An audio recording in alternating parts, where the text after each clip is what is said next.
М. Новые?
Хорошо помню.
Добро пожаловать. Я рада вас приветствовать в качестве модератора сегодняшней диалоговой площадки. Сегодня очень важную тему поднимаем. Она была во все времена, в принципе, важной. Да? Это детская безопасность. Детская безопасность, мы не только говорим как о физической безопасности, да, социальной, психологической, духовной, эмоциональной, но и даже здоровье и питание, да, очень важно.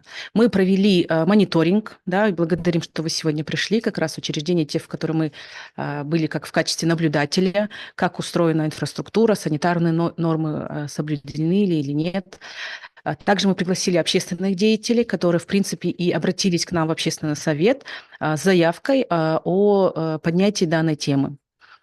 Сегодня мы вас всех выслушаем.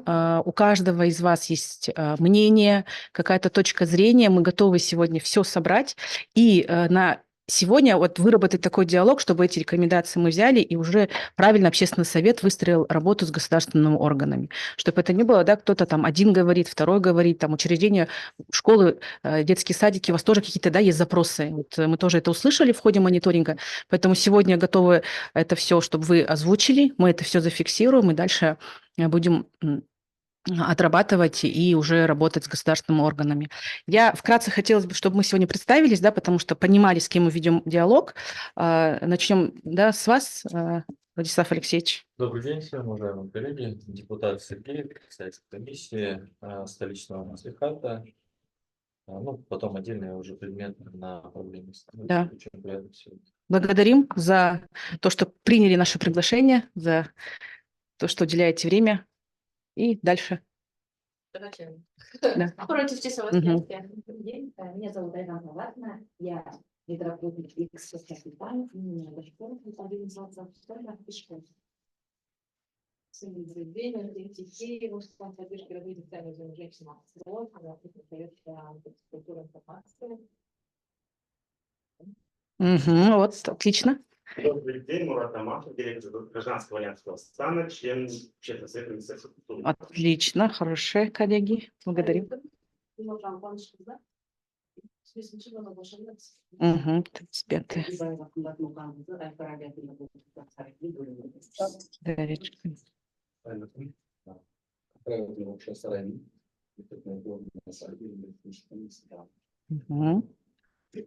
Астана қаласы әкімдігінің әдістемелік орталығы басшылығының орынбасары Байтас. Жұман Өзуар, өнерпазы қоғам қорының балалар мәселесіне қауіпсіздігіне Сегодня звонили. Өзім активный житель болып келдім. Өзімнің сол қоғам қорына ашып, балалардың мәселесіне заңды түрде кірісу болды. Рахмет. Добрый день всем. Юлия Сушляр, руководитель общественного фонда «Северном Когамы» и одноименной школы безопасности. Очень приятно. Всех благодарю за участие, да, за выделенное время.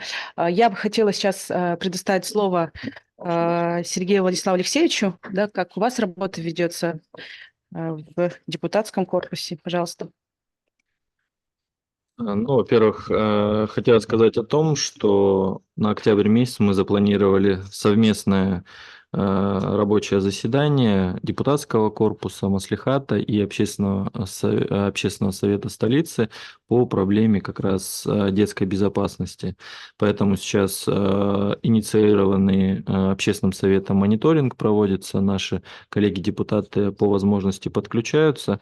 Задача в том, чтобы по данной проблематике выстроить единую координацию, поэтому и депутатский корпус готов максимально подключаться, и общественный совет инициирует, на мой взгляд, очень правильные проекты.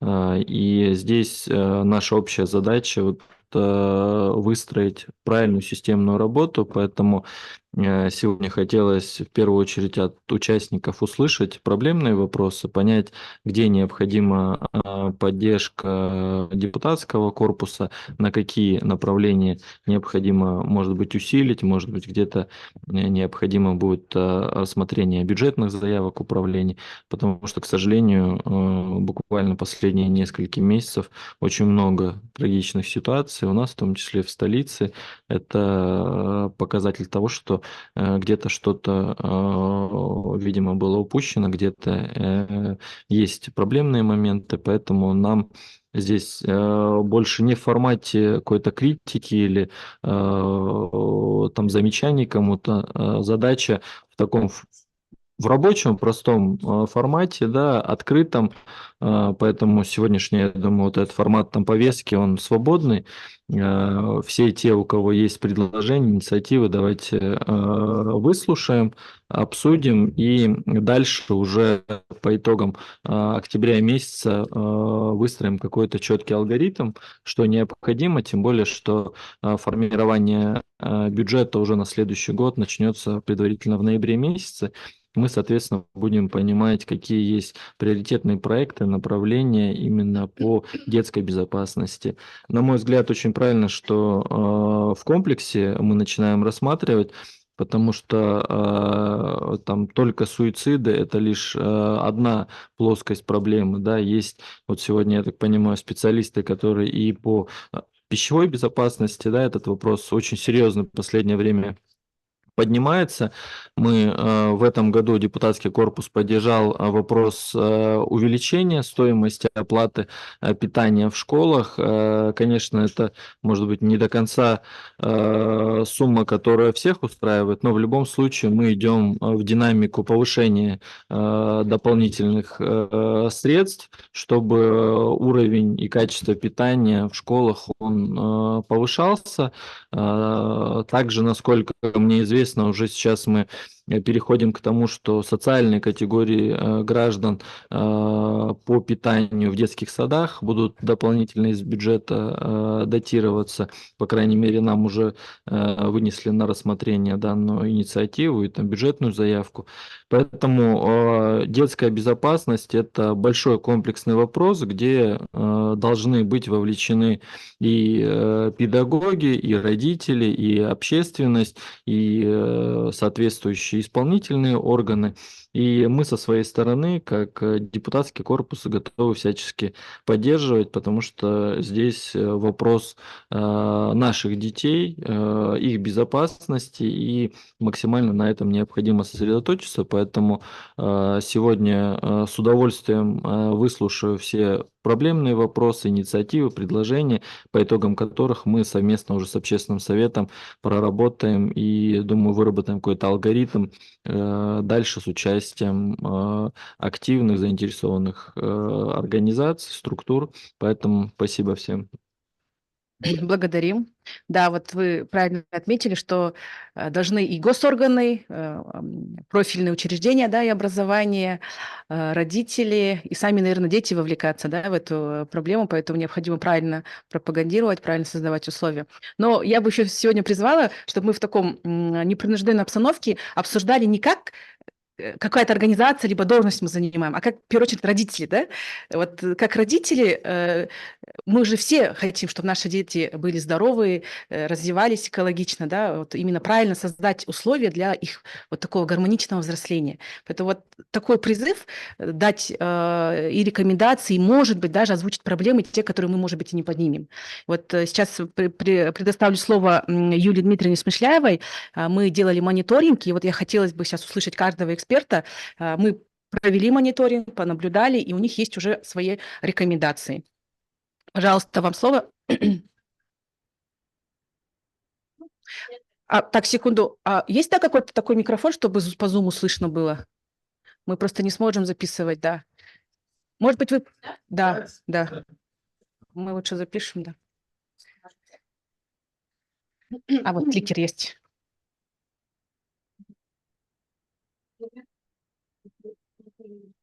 Можешь ли сказать? Ага, вот, отлично.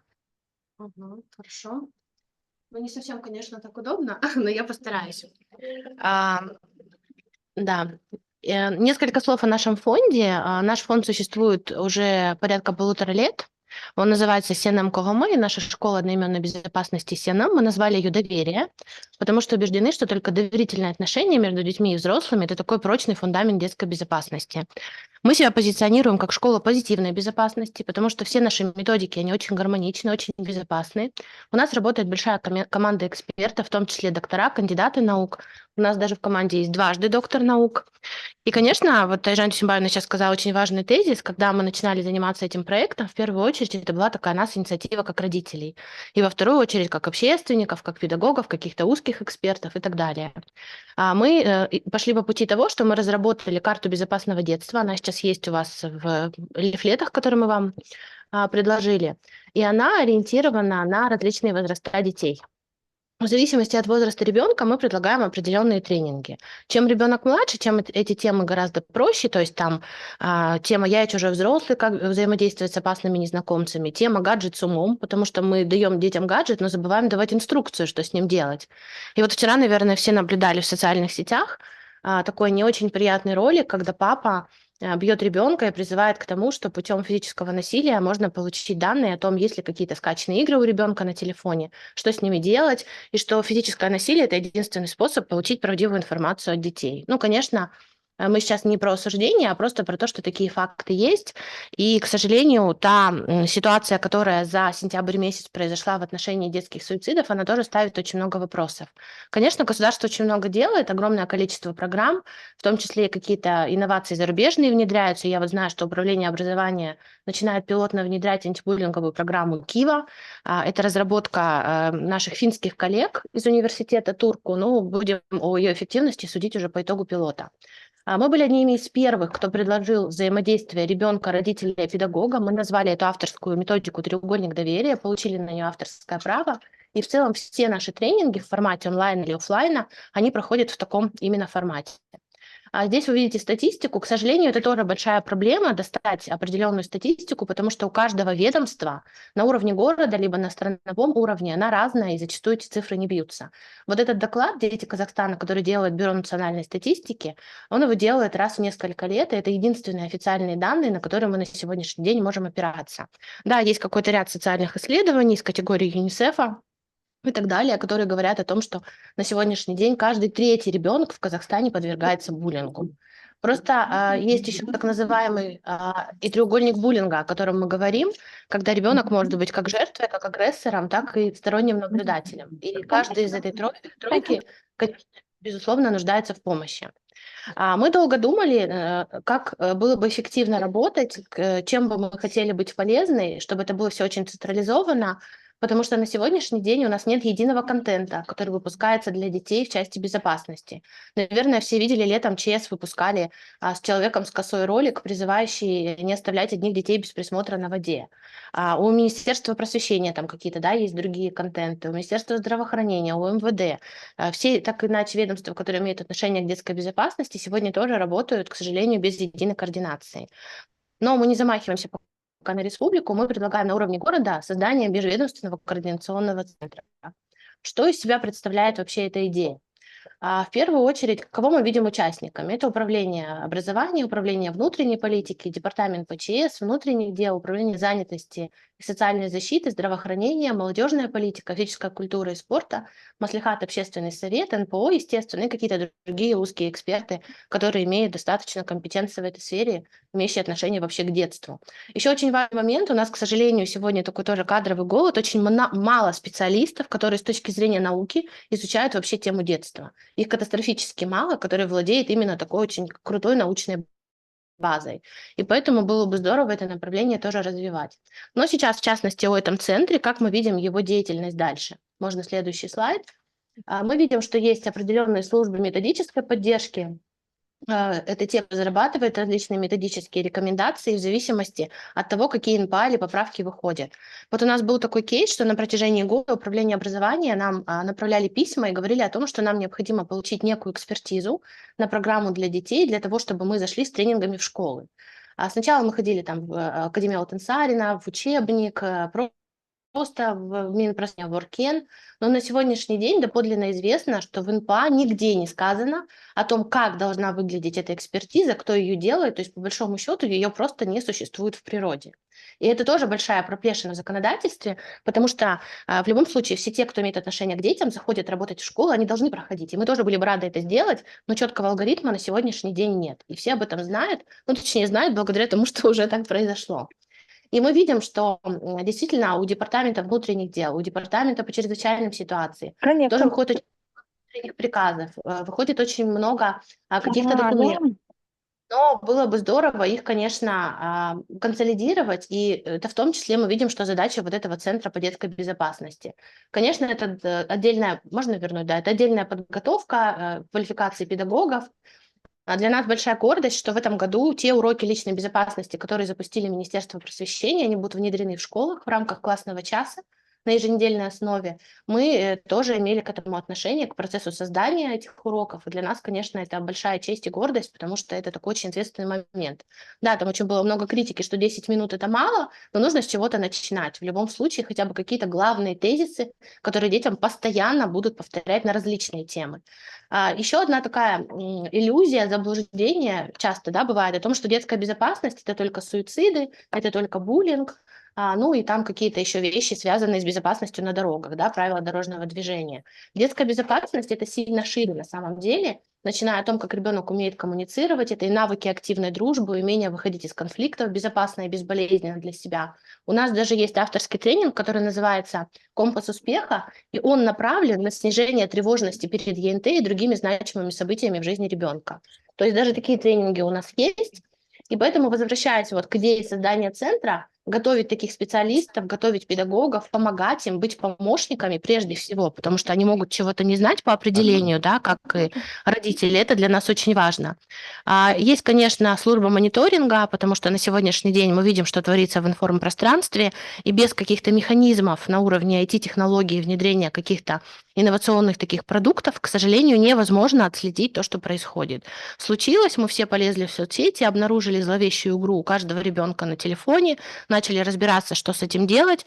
И мы всегда говорим о том, что наш фонд создан прежде всего для профилактики таких вещей. Работать с посттравматическими расстройствами – это уже делают другие специалисты. Мы созданы для того, чтобы вооружить знаниями детей, родителей и педагогов, и чтобы эти знания были едины.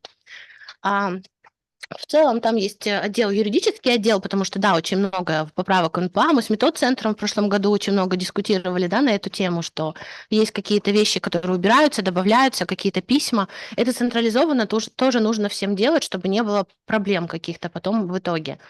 И, конечно, служба по связи с общественностью, которая будет эту информацию тезисно выдавать, и создание какого-то единого контента, тех же роликов. Да? Вот сейчас, например, все заговорили про родительский контроль. Я вам могу сказать, что большинство родителей, которые обращаются к нам в общественный фонд, они, к сожалению, не умеют этим пользоваться. И даже ролики по обучению, как пользоваться правильно родительским контролем, какие у него есть функционалы, без лоббирования каких-то, да, систем, самые простые там есть в Гугле и так далее. Это, конечно, тоже очень важно. И вот создание такого контента качественного для того, чтобы каждое ведомство на уровне города говорило, да, это полезно, да, это хорошо, да, мы согласны, чтобы это не было разрознено, конечно, эти проблемы, на наш взгляд, решает этот Центр по безопасности. Можно следующий слайд, пожалуйста? Тут есть несколько задач, которые он преследует. В принципе, я их всех уже озвучила. Это и мониторинг, это и профилактика, это более точечная работа с родителями. Выключите, пожалуйста, микрофоны, коллеги. Микрофоны, коллеги. Модератор не может выключить?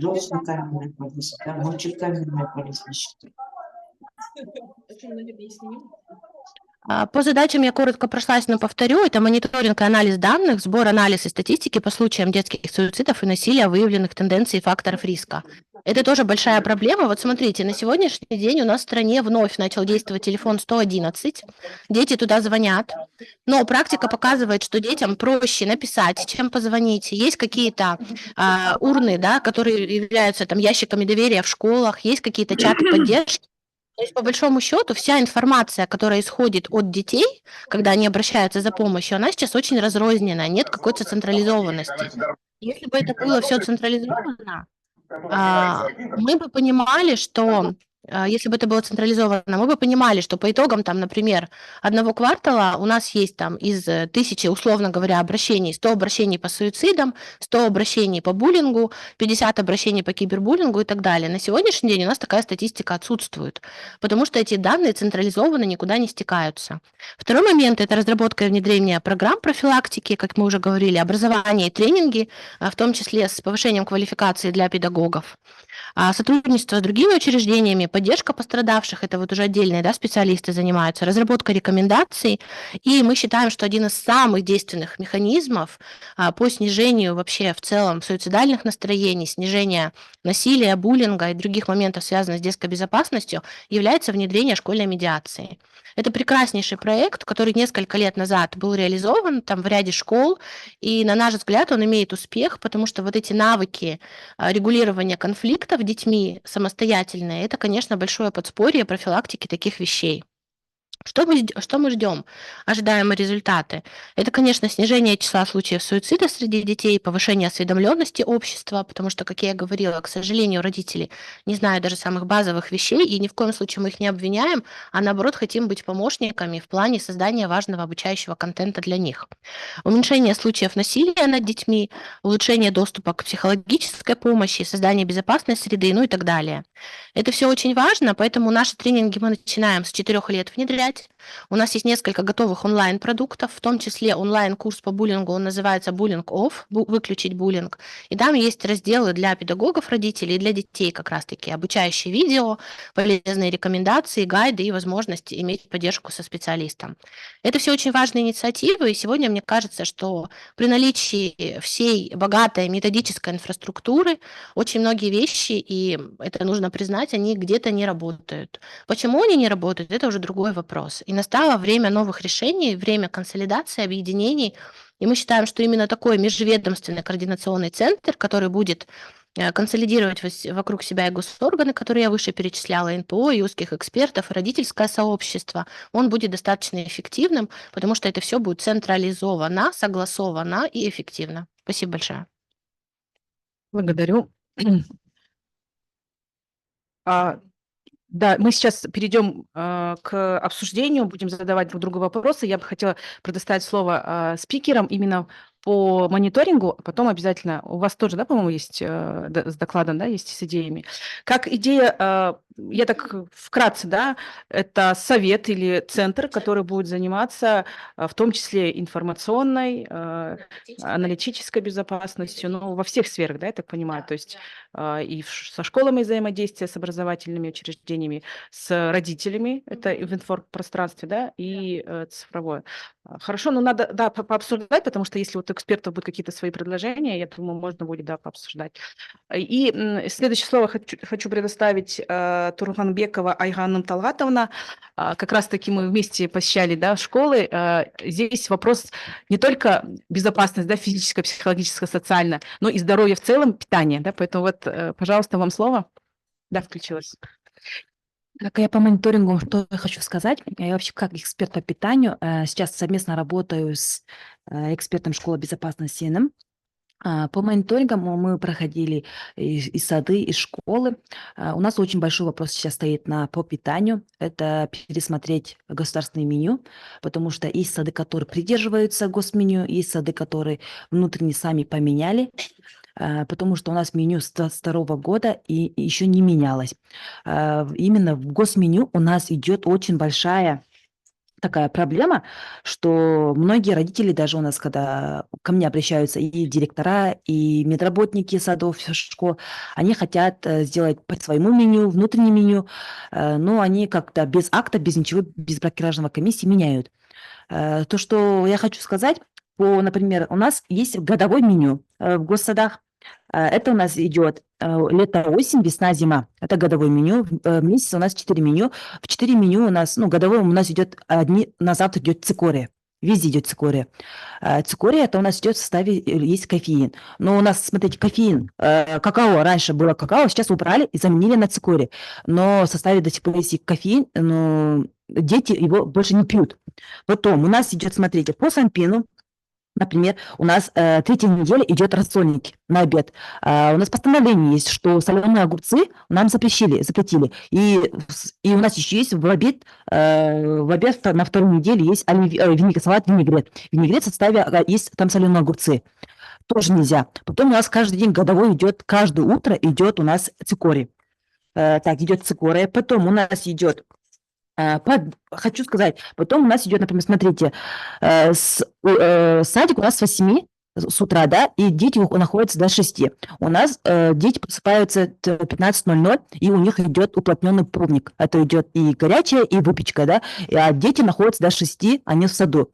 А когда мы приходим забирать детей, дети сидят голодные. Там не учитывается, что ужин. Я кишкас карастырылмаган. Надо пересмотреть очень меню, в первую очередь. Потом, смотрите, у нас идет первая неделя, вот зима, лето, осень, первая неделя у нас идет в полднике, например, творожная ягодная запеканка со сметаной, молоко и вафли. Там идет одни сладости. Тоже дети, есть, которые сейчас дети очень аллергичные, которые есть дети, большинство у нас сейчас с сахаром очень переносят, да, фруктозу переносят, аллергичные дети есть. Потом у нас идет, смотрите, потом вторая неделя, тоже лето-осень идет, среда, идет, полдник идет мармелад, и четверг идет обратно мармелад. Каждый день мармелад. Идет, есть в составе, у нас есть в меню еще есть зефиры, тоже, которые дети не едят и не хотят. Просто, получается, мы просто покупаем, и дети просто его не едят, и уходит оно в урну.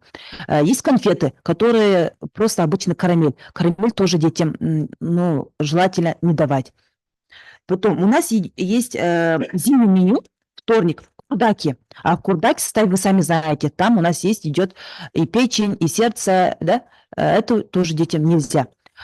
Потом, что хочу сказать, еще по мониторингам у нас было, первая очередь, это обнаружили у нас заготовки, заранее готовятся заготовки.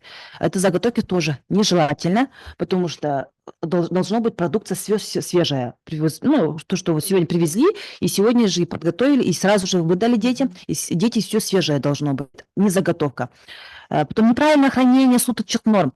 У нас в Санкт-Петербурге 59-м приказе есть должен храниться суточная норма 24 часа. Там должны быть стеклянные баночки, там должна быть крышка. Крышка должен быть металлический, а не пластмассовая. У многих садов мы обнаружили, что там у них идет пластмассовая. Потом норма суточных норм должна быть 1 порция на ребенка. Это, например, если напиток 200 мл, первая идет 150, а там у нас хранится мало. Наливают суточную норму неправильно. Неправильное хранение суточных норм. Вот. Я хочу вообще сказать, в итоге вообще мы должны согласованно с Управлением образования, Институт по проблемам питания и совместно с экспертами пересмотреть меню. Потому что там одни овощи, если даже овощи, через день у нас идет везде яйца, везде идет сладости, запеканки, и хочу, чтобы добавили именно ужин, потому что в 6 часов только мы детей забираем, пока они домой, родители возвращаются, это уже 7 час, а дети действительно голодные. Потом их по дороге кормим, чем попало, и потом у нас начинаются всякие болезни. Благодарю. Спасибо. Хорошее конструктивное предложение. Вы письменно оформите, да, с доводами, да, потому что я как не эксперт в питании, поэтому, но я тут согласна, когда мы ездили с наблюдением, есть, оказывается, такие нормы, да, по качеству хранения, да, холодильники, то есть не соответствовали, там в пластмассовых и так далее. Не говоря уже о том, что, оказывается, есть санитарная норма, горячая вода должна быть, и количество моек у столовой тоже не соответствует, да, то есть там просто элементарно руки. Но самое, что меня как родителя ошеломило, это когда сладости продают в доступе, да, то есть именно за этим следить, да, и вы правильно подметили, что очень много сладостей. Если вы как эксперты и, может быть, еще у нас тоже коллеги, по-моему, 3-4 человека ездило как нутрициолога, диетолога, объединились бы, и мы, наверное, конструктивно бы перевели переговоры с Институтом питания. К сожалению, сегодня ни Управление образования, ни ДВД, ни Институт питания не смогли присутствовать. Может быть, вы... есть? Извиняюсь, вы просто опоздали. Как вас зовут? Лаура Машханова. Ага, Очень обидно поменять эти споры, нужно было поменять на Иван Чайна, поменять, Ромашку чем может поменять, шиповников. Да, вы нам можно прям поменять. распишите. Шиповник очень для иммунитета, да, чем давать время, научно давать историю. Да. Вот нет, к сожалению, да. Хорошо, что... Да. Так, Лаура Мошкаловна, очень приятно. Мы сейчас, вы опоздали, я вот еще раз проговорю, мы здесь собрались конструктивно поговорить, обменяться мнением как родители в первую очередь, а потом уже как представителя той или иной организации. Поэтому вы как мнение конструктивное, да, мы принимаем, это субъективное мнение именно специалистов питания, а мы здесь, чтобы объективность, да, выработать. Поэтому это, наверное, вам в помощь больше, хорошо? То есть просто пока принимаем, а потом мы вам предоставим слово, да, вы тоже записаны. Спасибо. Следующее слово хотелось бы предоставить как раз-таки, наверное, вам, да, как присоединились Управление образования. Вы готовы, да, к выступлению?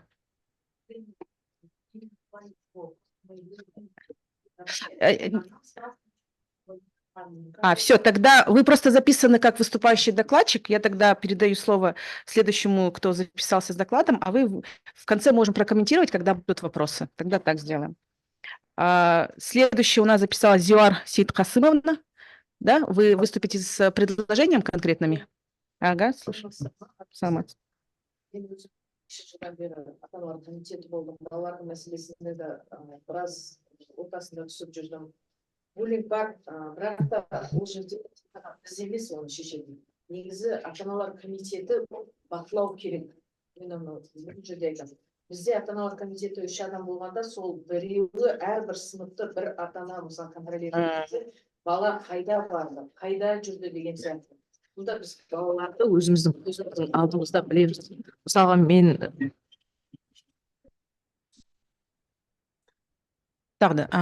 мен өзім ата-аналар болып, мысалы осы уақытқа дейін балаларды анда алып барамыз, каждый суббота күні, мысалы ұстаз қарсы емес.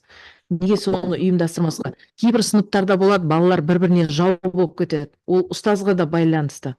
Оларды бір-біріне кәдімгідей бір шаңырақта бір үйдің балдары болу үшін оларды бір жерлерге апарып тұру керек. Сосын мектепте, мысалы бұрындары естеріңізде бар болса, салат істейтін едік, бірдеңелер жасайтын едік. Солай ұйымдастырып тұрсақ қана балалар бір-біріне деген уже бір үйдің балдарындай болып қалады. Мен өзім біразын солай істеп мектепте бүкіл нелерім барлығы. Балалар бір-біріне кәдімгідей достай. Бір үйдің балдарындай. Бірдеңе жасайтын болса, уже өздері жүгіріп келеді, өздері алып келеді, уже мектептің де балдары бәрі біледі.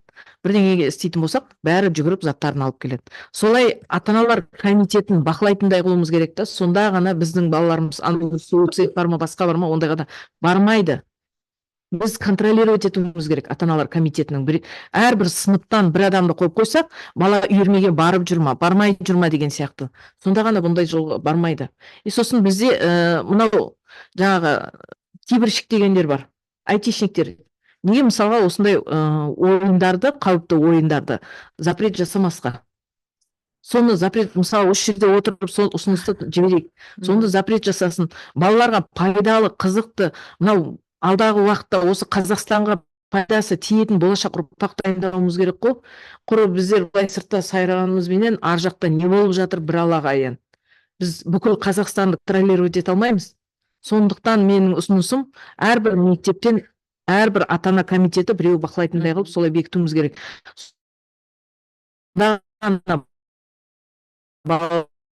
Біздің көз алдымызда болады. Балдар бар, мен өзім бақылап жүрмін. Туалетте білгенін істейді. Сондықтан біздер туалетке камера орнаттық. Ортадағы есікті алдыртып тастадық. Жабылатын есігі жабылады, ол көрінбейді. Ал именно кішкене ашық коридор бар ғой, сол жер көрініп тұрады. Кімге не істегені. Тамбуре, да? Иә. Мгм. Сол А это в жерде какой школе вы? бином Қадыр Мырзалы. А, Енді қазір Дарында да оқиды да менің балаларым. И енді Дарынға да қазір айтып отырмын. Потому что Дарында балалар ана туалеттің бумагасын алады да, и балалардың үстіне оны таптық уже 6-шы сынып, 1-ші класстың балдарына өзінің мачасымен кәдімгідей лақтырады да, и издеваться етті. мгм. Неше түрлі факт болды. Биномда қазір камераны орнатқанымыздың себебі 3 қыз арақ алып кіреді туалетке, жаңағы 10-11 класс, и 5-ші класстың аузына арақ құяды. Ой, Оны да барлығын қазір уже не қылып, и камера болғаннан кейін барып тұрып, уже ондай а істемейтін есть, да, у болды. нас нормы законодательные позволяют вот в тамбуре устанавливать? Біз ата-аналарды жинадық. Это согласие Иә. родителей, да? Иә, Разрешение. біз ата-аналарды жинап тұрып, бүкіл факттарды көрсетіп, содан кейін барып тұрып. Потому что соны біз кіргізуіміз керек, чтобы сол факттарменен, иә, потому что туалетте болады. Былай сыртта Иә, болмайды. иә. Бүкіл барлығы сол туалеттің істейтін. Я. А мы зашли в Рассчитан. один день в туалет в школу и говорим, оказывается, в тамбуре вот там далеко лежит бумага, а в кабинке каждой нету. Вот. И мы вот в школе задаем вопрос, а почему? Оказывается, да, вот Дети, они берут, туда иә, запихают, запихивают, запихивают, и стенаға лақтырады, и Казалось баланың бы. үстіне лақтырады, Иә. бүкіл, и издеваться етеді баланы. Мгм. 1-ші класстың балаларын издеваться етіп, содан кеше міне тауып алдық. Мгм. Ол жерде камера жоқ. И Мгм. сосын ол жерге 3 адамды бекітті, кім екенін бақылаңдар деп. Мгм. Содан кейін балдарды тауып алдық. Мгм. Потому что әр отбасыда әртүрлі балдар бар. Я. Жылулықты көрмегендер бар, сосын олар зорлық-зомбылық жасайтын солар, Да. махаббатқа бөленбеген балдар. Ну, хорошее Сондықтан предложение. иә, осы ұсынысым ата-аналар комитетті бекіту керек. Вот. Біз мына жақта жаңағы сырттан бақылағанымызбен бәрібір де ата-аналар комитетінің әрбір сыныпқа бір ата-ананы бекітсек, бала үйірмеге бара ма, ол мектептен шыққаннан кейін не істейді, не қояды деген сияқты. Мгм. Сонда уже контрольда болады бала.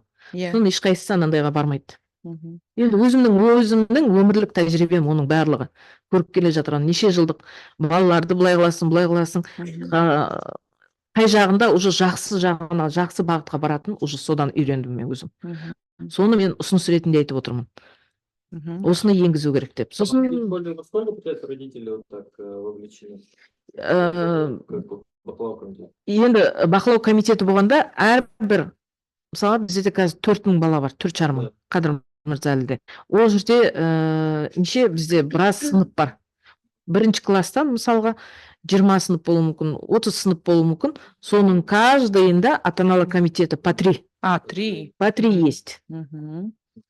Одного надо назначать, чтобы они контролировали. Как председателя комитета Да, склада. чтобы они контролировали именно вот этот вот. Мгм. Мгм. Енді мен орысшаға жоқпын, мен қазақшамын. Нет, Иә. все.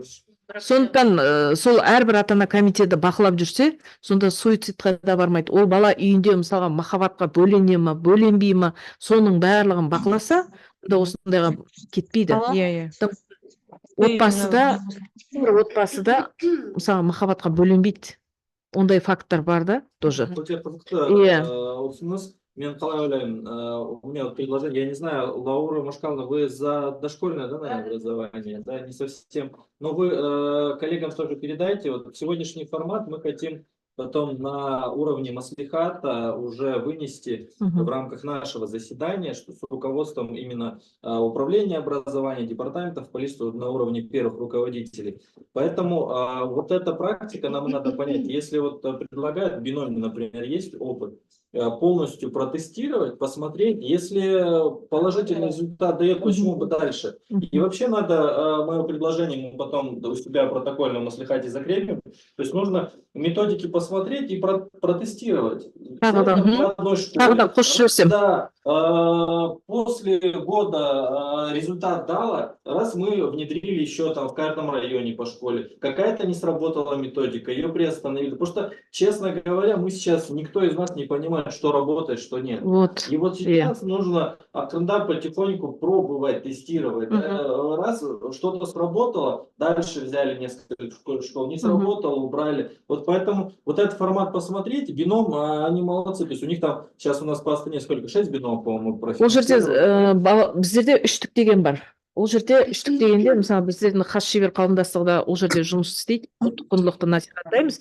И 3 жобада, Ару қыздар жобасында ата-аналар балалар мысалы кейбір ата ана бар, мысалы ол пожарник болуы мүмкін, ол полиция Аха. болуы мүмкін, ол келіп тренинг өткізеді гинекологический, Иә, иә. біздер соны енгізіп отырмыз. Басқа сырттан адам жолатпаймыз. Біз тек қана сол Программа у вас. мектепте 4000 ата ана, мысалға, неужели біреу гинеколог врач, біреу хирург, соны шақырамыз да сөйлеткіземіз оларға. Өмірлік тәжірибесін айтады, олар балаларға өзінің несін, мысалы қыздарға жаңағы гинекологический жағынан айтып түсіндіреді. Сондай жобаны кіргізіп отырмыз біздер. И ару қыздар жобасында қыздардың мына шаштарын жаймау. Қазақтың бұрымды қыздары деген соны енгізіп отырмыз. И енді ұлдарға бұйыртса енгізейік деп отырмыз, ұлдарды ер азамат ретінде қалыптастыру. Потому что сырттан адам жолатпай отырмыз ол жерге. Но это вы как родительский комитет именно, или это совместно Мен школьная программа? иә, өзім қамқоршылық кеңесінің мүшесі. Сол қамқоршылық кеңесінің мүшесі ретінде мен сол жерде осылай қылайық деп ұсынғаннан кейін осыны қазір бастап отырмыз біздер. Біз уже жобаны кіргіздік уже. Біз сол жобаменен жұмыс істеп жатырмыз. Бастадық уже. Сосын балаларды көбіне барынша сол еріктілерге қосу. Ауланы тазалау, мектепті тазалау. Соған барынша енгізсек баланы, бала сол еңбекпенен уже үйренеді, әрі тәрбие, әрі уже болашақта ол уже біледі ненің не екенін. Профориентация. Кейбір ата-аналар қарсы болуы мүмкін, бірақ та қарсы болған жағдайда ата-аналарды жинап айтып түсіндіру керек. Ата-аналар комитеті айтып түсіндіреді оны. Баланы біз тәрбиеге үйретіп жатырмыз деп.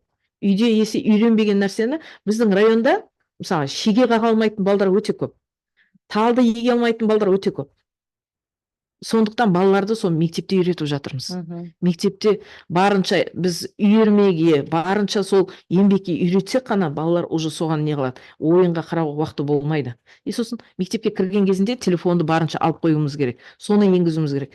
Потому что бір ата-ана келіп, бір мұғалімге сен домогался деп, ол инфаркт алып кеткен адам уже.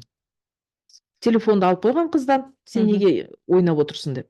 И ана мамасы жетіп келген. Ты домогался деп. Ол инфаркт алды содан уже. Жас бала. Көрдіңіз бе? Барлығы ата-анаға байланысты ғой осының барлығы. Это хорошее, да, замечание. Вроде бы мы должны радоваться современным технологиям, но в то же время это есть и вызовы, и угроза, да, которые теперь мы должны правильно обезопасить наших детей, да, вот эта цифровая безопасность очень сейчас важна. Хорошее предложение, на самом деле, да, вот как вы выразились, наверное, мы сейчас это тоже хорошо в рекомендации все изложим, где-то у вас дополнительно запросим и тестовом порядке, может быть, где-то уже тоже применим. И вот, возможно, даже по питанию сделать тоже в тестовом порядке, да, может быть, не массово везде сразу, да, чтобы такие кардинальные изменения, а реально протестировать, где-то что-то пойдет, потому что я тоже сделала такой срез, когда я говорю, вы кушаете в школах, и кто-то мы кашу не кушаем, ну, там оставляем, ну, зачем, да, вот тоннами выкидывать каши там и так далее. Может быть, есть тоже конструктивное предложение. А по поводу, да, вот то, что, скажем, родители, что повлекались, это хорошо, такое создавать благоприятно, да, не только там учиться, в школу приходим, да, мы еще и вот дружим, общаемся, да, друг друга поддержим, хорошо. Благодарим. Шаңырақ болады да, сонда уже. Да. Шаңырақ болады. Если әрқайсысы жан-жақта болса, ол уже бір-біріне жау сияқты, бір-біріне бір суық сияқты болады. А былай ұйымдастырып үйренсе, уже кәдімгі мықты шаңырақ болады. Среду такую семейную, да, создавать в школе. Сондай. Рахмет. Обязательно изложим и обязательно предложим, как в тестовом порядке где-то опробировать. Следующее слово я предоставляю Жунусовой Ильзира Ауисхановна. Она здесь, да? Нет? В онлайне, да? Прошу вас. Вы записаны тоже в качестве докладчика. И Асия Кабдулаевна, да? Вот вы следующая. Здравствуйте, Эльзира, уважаемые коллеги. Меня слышно, да? Да-да-да.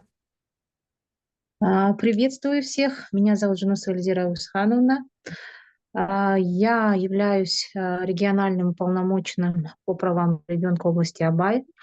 И сегодня действительно, согласно с коллегами, мы поднимаем очень большой и важный вопрос, актуальный вопрос. Это как раз-таки вопрос безопасности. Абсолютно согласна с предыдущими коллегами. На сегодняшний день я, как региональный уполномоченный, наш орган, наш институт появился 2 года назад. И с тех пор мы работаем на общественных началах. И тем не менее идет большая работа. Я хотела коротко остановиться именно на опыте области Абай. В частности, о том, что у нас полностью во всех школах области Абай установлены камеры, видеокамеры, видеонаблюдения, тревожные кнопки в этом плане. И что касается безопасности и турникеты. Это обязательное условие для всех школ. Я сама участвовала в мониторинге этих школ. Сейчас вот мы на выезде тоже. И поэтому, конечно же, в этом плане мы работаем с управлением образования, также активно работаем с неправительственными организациями нашей области, которые в этом плане оказывают очень большую поддержку. В целом, по питанию тоже хочется отметить, что я сама состою в попечительском совете, активно работаем в составе блокиражной комиссии, которая проверяет вот именно качество питания.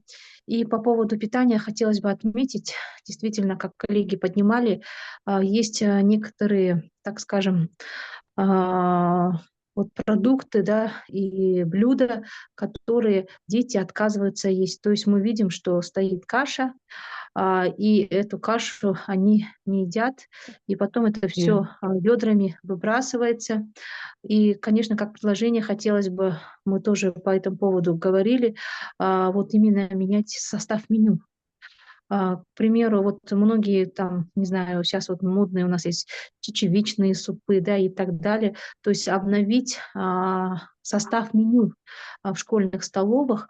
Ну, вы знаете, школа школе рознь. Например, когда мы выезжаем в сельские округа, сельские местности, то там меню действительно очень вкусное. Ну, мы сами видим, что, например, та же котлета, которая в сельской школе, и эта же котлета в городской школе. Это разные вещи, поэтому в сельских именно школах, вот именно это на нашем опыте, я не знаю, как в других областях, но еда вкуснее, сытнее и порции почему-то больше. В городских это буквально, у нас родители жаловались, то, что порции были очень маленькие. То есть 2 вилочки салата, там, ну, получается, в маленькой тарелке это все.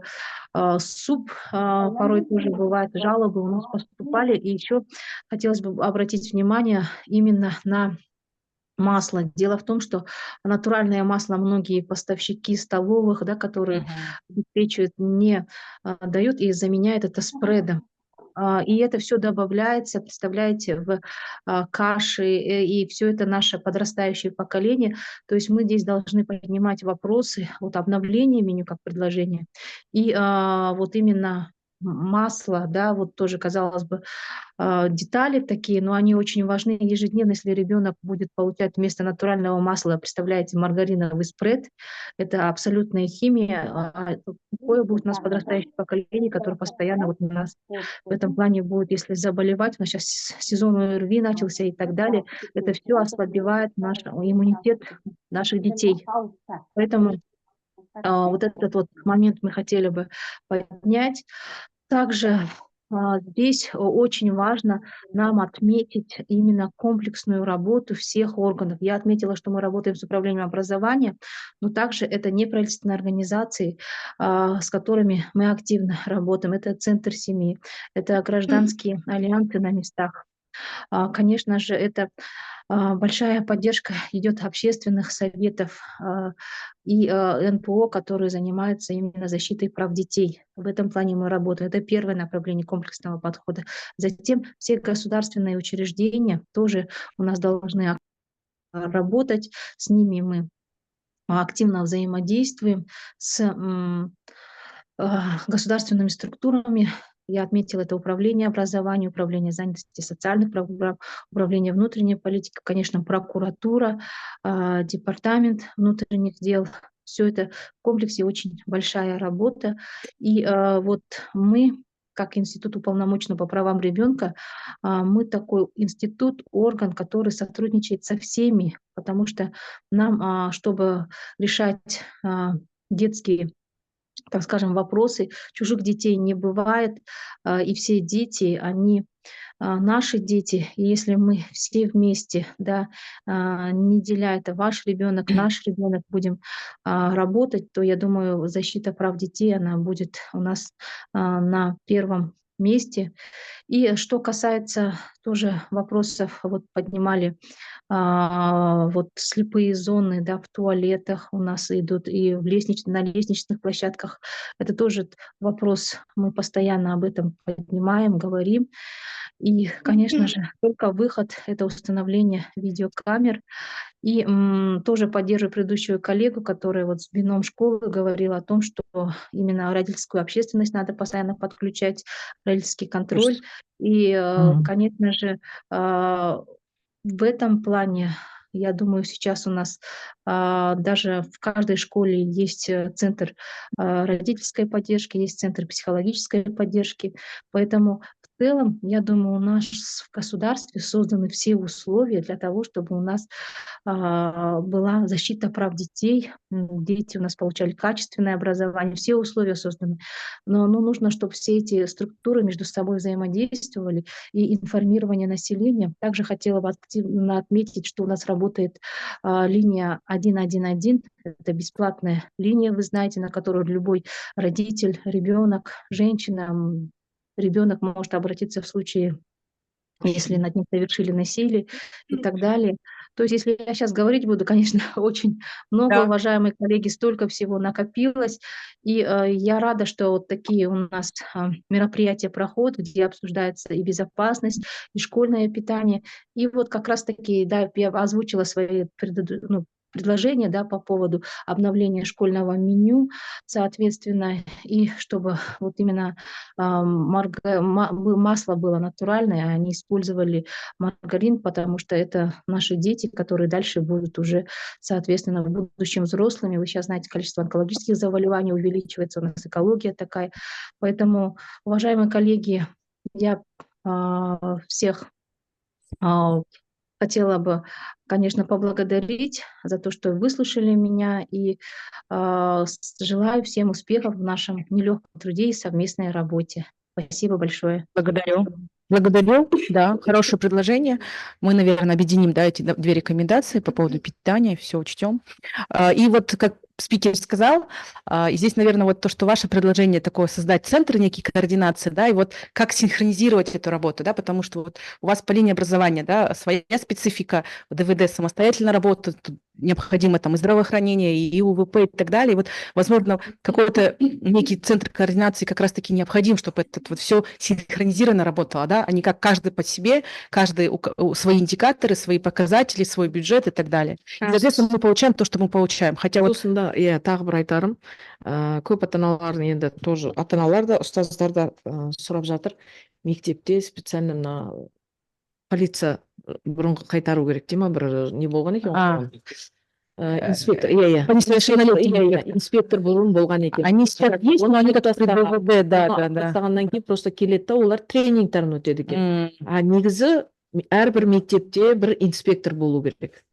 Соны Закреплено, у них проблемы с кадрами. иә, Проблемы сосын. департамента полиции. Вообще по нормативам теперь мы поменяли, и в каждой школе, то, что говорит, Иә, должен иә, быть инспектор, но Иә. у них не хватает, и а так Жоқ, хабарландыруды есе жіберсе, мысалы, неге келмеске, мысалы, кейбір жастар бар ғой, жұмыс іздейді деген.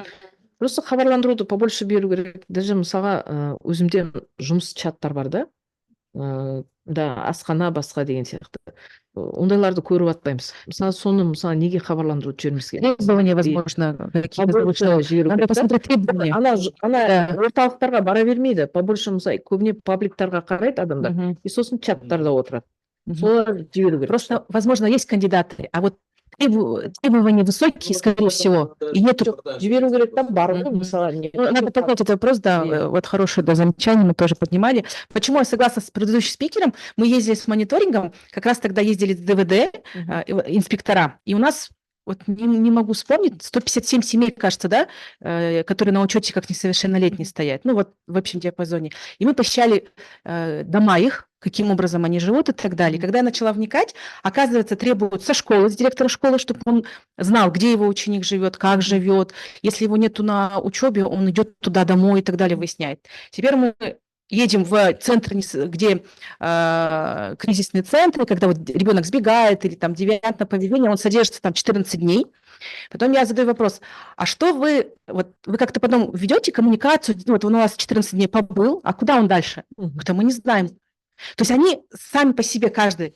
Это не потому, что там они не хотят, просто у них вот так прописано. Да, централизованности нету. И, возможно, вот здесь как раз-таки... Да, баяғы жартас қалады да, тек қана бір сол уақытша бір баланы бүйтіп басын сипалап қояды и потом Иә. ары қарай кете бер деген сияқты Мгм. лақтырып отыр ғой. Сол жартас солаймен қалды. Переветовали, да, Иә. и А направили. если жаңағыдай мысалы контроль болса, уже кішкене не болады да. Да, очень хорошее предложение, да, по родительскому контролю.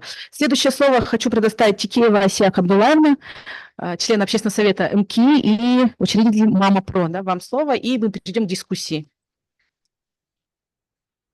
Большое спасибо, коллеги. Очень интересно слушать. Я мама 11-летнего ребенка здорового и мама 14-летнего ребенка с особенностями развития. Поэтому для меня тоже очень важно, когда мы говорим о безопасности детей, потому что это одно из самых главных на сегодняшний день и вообще всю жизнь.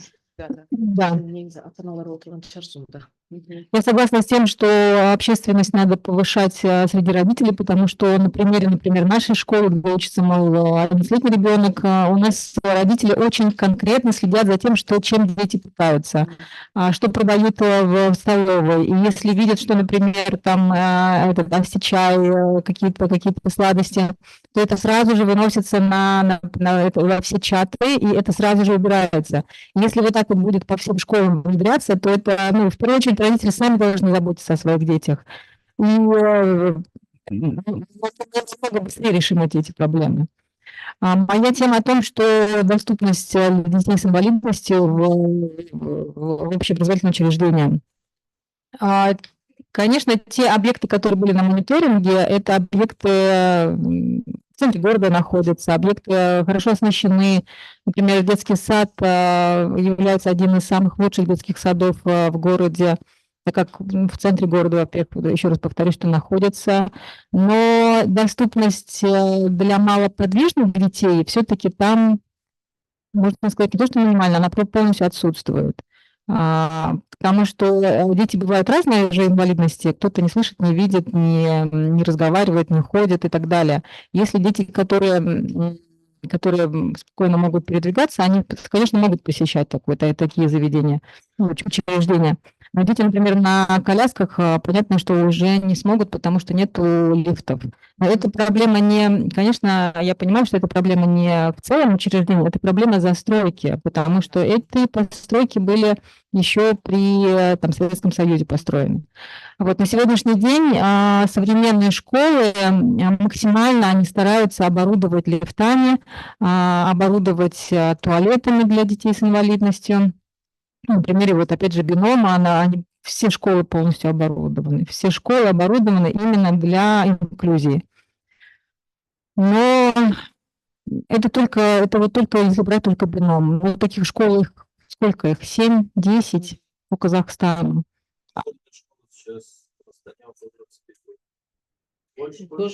Смотрите, на все остальное около 20 школ. А сколько детей там? Комфортная школа тоже была. Тоже сондай болады. В какую школу ездили? Просто с бұрынғы мектепте. Казахстан не отличается в одной стране. Казахстан — это огромная страна, где в Астане, в Астане мы видим, даже в Алмате мы уже не видим инклюзии, то есть в той мере, в которой она должна быть. А в Астане понятно, здесь что-то делается, здесь неплохо делается на местах, в некоторых школах прям, это очень радостно смотреть на это. Но если взять ближайший город Караганду, хотя бы Караганду, уже там ничего не делается ни для детей, ни для родителей. От слова совсем ничего не делается. Конечно, там люди получают пособие и так далее, но не более. Здесь рекомендации, чтобы вы, где вы видите эту системную такую проблему? Ну, в первую очередь, опять повторюсь, что зависит от общественности, от самих родителей. Если только начнут поднимать вопросы, будет сдвиг, будут решаться такие проблемы.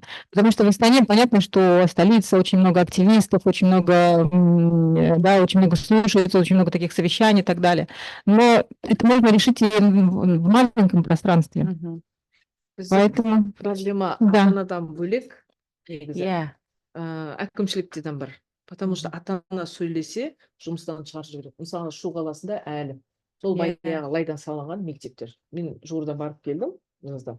Сол кезде қарасақ, сол баяғы туалеті де әлі қалада, сол баяғы лайдан жасалған. Коммуникация конструктивная. Если сол жердегі тұрғындар белсенді болса, сонда уже өзгеріс болады. Көрдіңіз бе, белсенді болайын десе, жауып тастайды.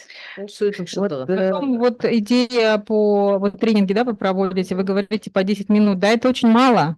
И надо... Это уроки личной безопасности, которые были разработаны. И это была инициатива в рамках комплексного плана. Мы просвещением этим занимались совместно с Оркеном. И они будут внедрены в школах. Это будут проводить классные руководители. Они же уже внедрены, нет? Я просто, да, их внедрили уже. Я говорила о том, что это сентября, что мы имели отношение к этой инициативе.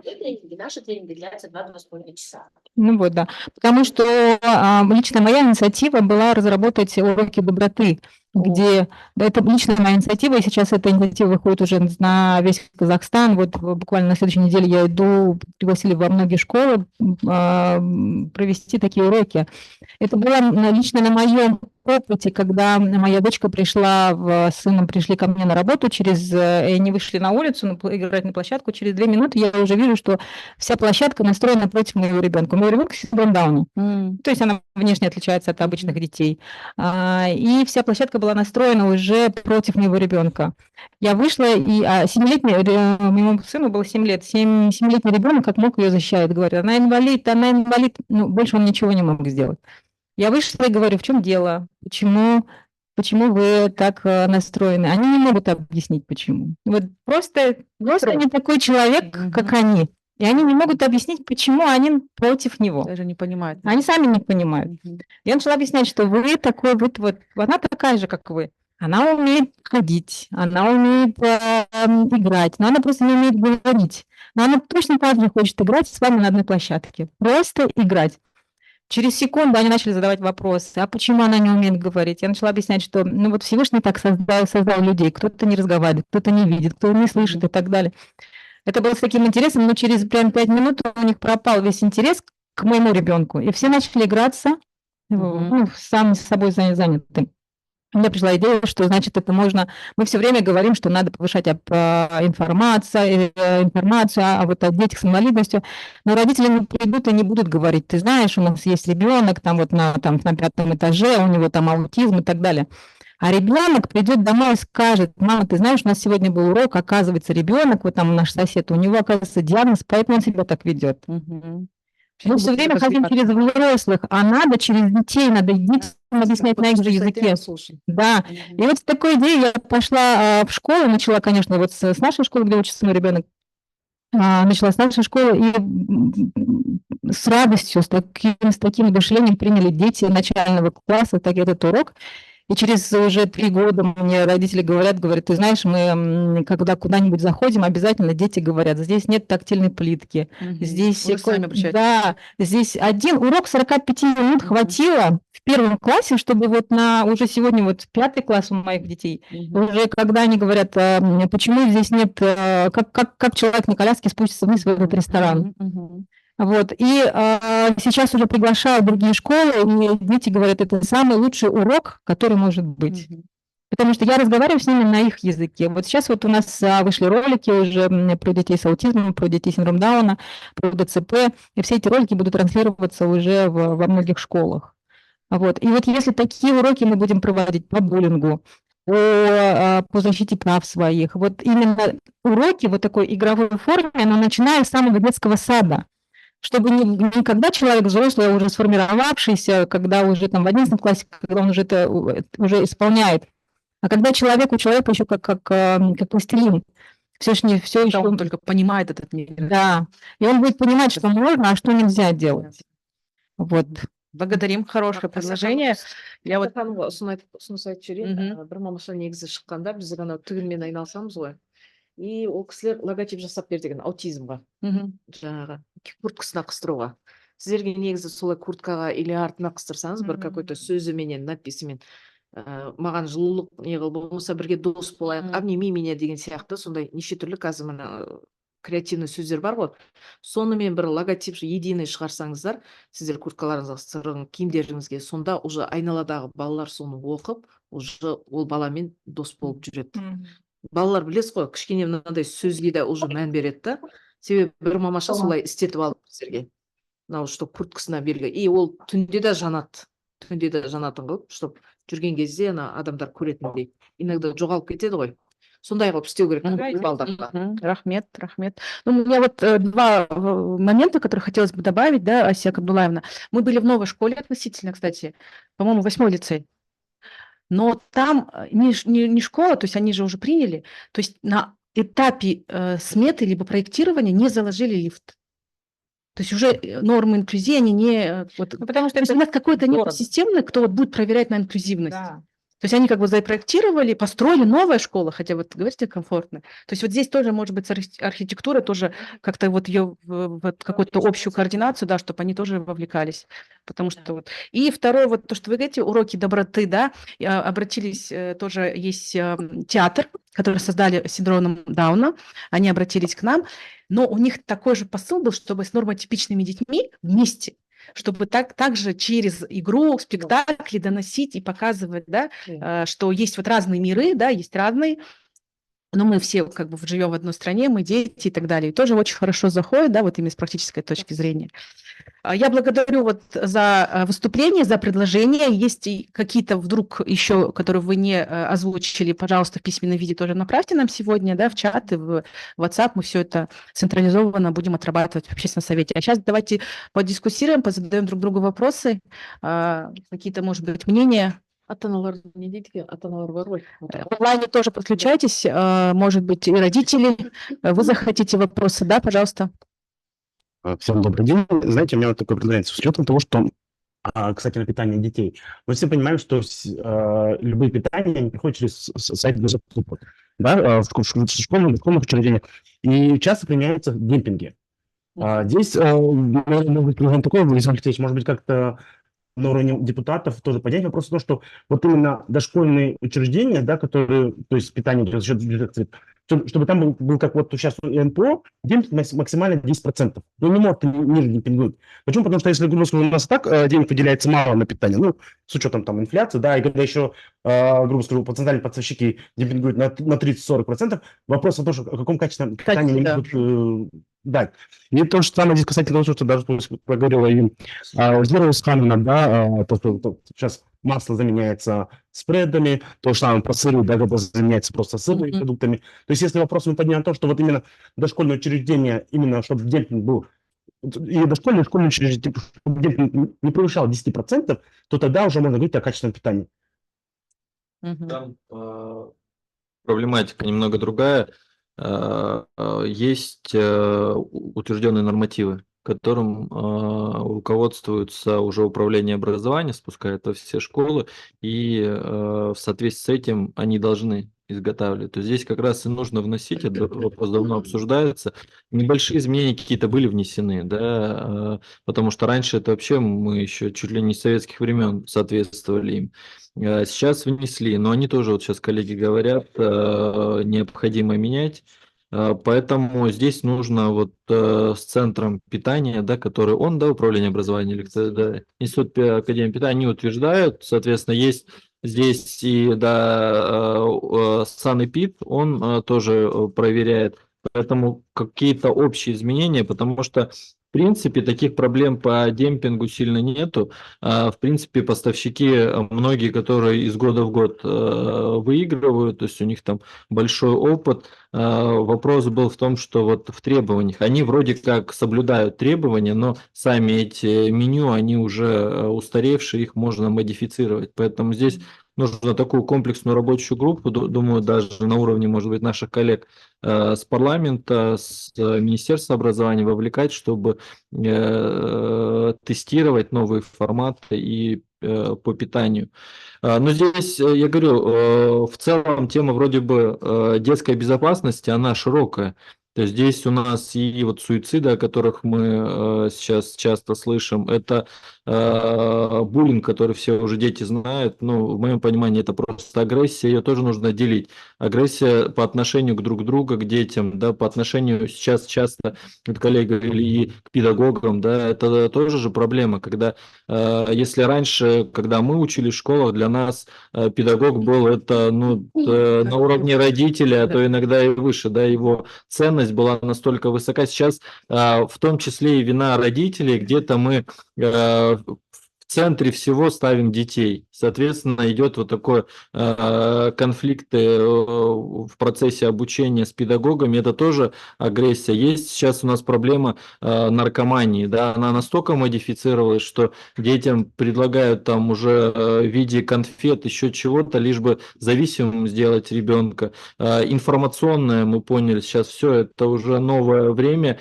Нужно эту безопасность, проблему прорабатывать. Правильно вы говорите, где-то блокировать, где-то осведомлять. Когда всем разослали, мы начали там все лихорадочно проверять у детей. Но это не панацея, нужно вот системно к этому, пищевая, да, вот это комплекс там, наверное, около 10, если не более блоков вот по направлениям, и должна быть общая синхронизация.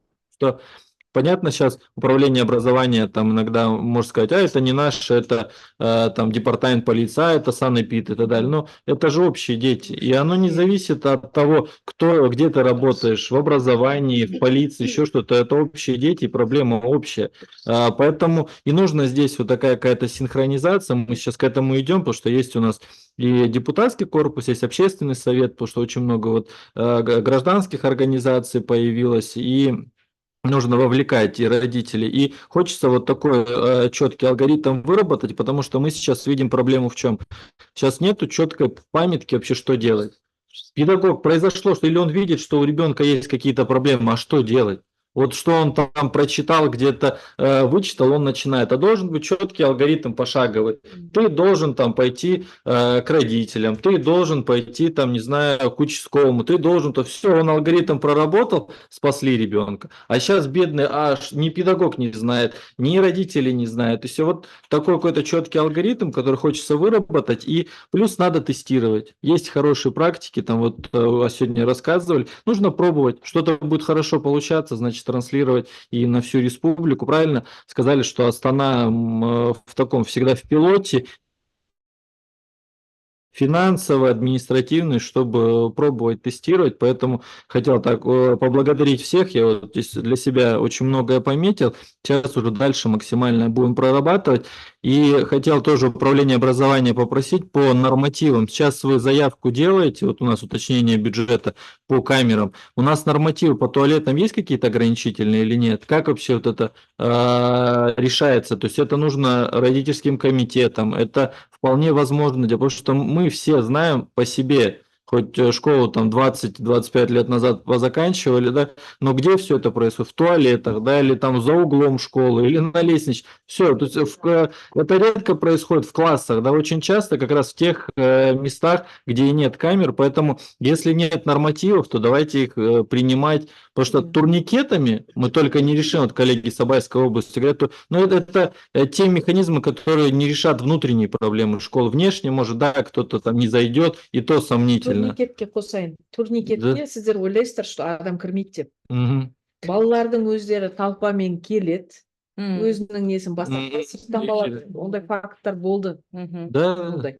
поэтому это не панацея, а вот эти какие-то, то есть если есть ограничительные по камерам, давайте выносите, будем, если на уровне маслихата можно, мы поддержим. Если это какие-то министерства, да, правила, давайте туда вносить, потому что туалеты, лестничные и так далее нужно оснащать камерами, тем более у нас в Астане, по крайней мере, ресурс есть. У коллег, может, там в регионах поменьше, но мы можем вот эти моменты установить, поэтому я попрошу проработать по вот этим камерам, туалетам, дать пояснение, чтобы мы уже где-то Но у для вас себя сейчас решили.